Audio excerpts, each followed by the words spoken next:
చాలామంది భక్తి ఎఫెక్ట్ కాబోతుంది, చాలామంది ఆత్మీయ జీవితం ఎఫెక్ట్ కాబోతుంది. అది నీకు ఆ గతి పట్టకుండా జాగ్రత్త. దేవభక్తి విషయంలో నీకు నువ్వే సాధకం చేసుకుని నిన్ను నువ్వు రేపుకో.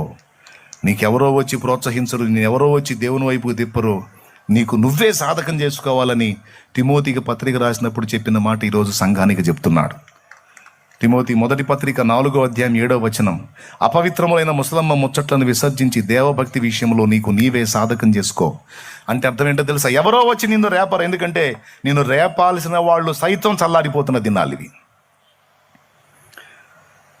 నిన్ను రేపాలి అనుకున్న వాళ్ళు సైతం సాతాను చేతిలో మోసపోతూ, వాళ్ళు కూడా నేత్రాశ పాపంలో, శరీరాశ పాపంలో, జీవపు డంబ పాపంలో, ఏదో ఒక పాపంలో బందీలైపోయి తాము చల్లారిపోతున్న పరిస్థితుల్లో ఈరోజు ఉంది.